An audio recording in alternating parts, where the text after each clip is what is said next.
আমরা সর্বদা অন্যের মধ্যে কখনো মিত্র আবার কখনো শত্রুকে দেখতে পাই, কিন্তু আপনার শত্রু সর্বদা কোনো বাইরের মানুষ হয় না, কারণ অন্তরেও লুকিয়ে থাকতে পারে।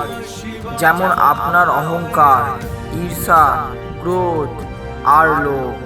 বাইরের শত্রুর সঙ্গে লড়াই করা অত্যন্ত সহজ, কিন্তু নিজের অন্তরে লুকিয়ে থাকা শত্রুকে চেনা, তাকে পরাজিত করা অত্যন্ত কঠিন।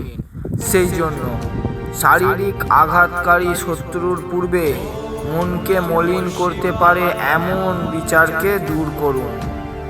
ও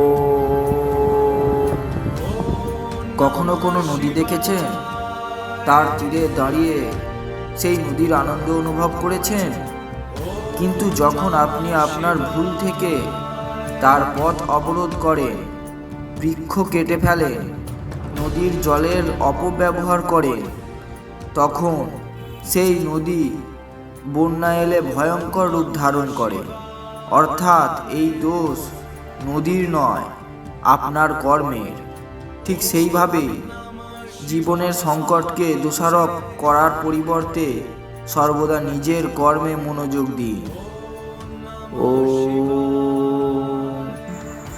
দরিদ্র ভাবে যে সম্পদ থেকে সন্তুষ্টি পাওয়া যায়, বিত্তশালী মনে করে যে ভক্তির পথেই শান্তির শক্তি অর্জিত হবে।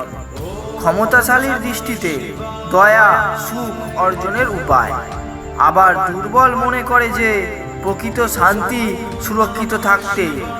কিন্তু এই সব কিছুই ভ্রম।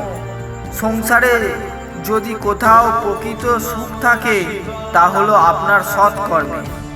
যখনই ভালো কর্ম করবেন, তখন না ক্ষমতার প্রয়োজন হবে, আর না বুদ্ধির, না সম্পদের প্রয়োজন হবে, আর না সুরক্ষার। সেই জন্য সর্বদা সৎকর্ম করতে থাকুন, সুখ অর্জন করতে থাকুন।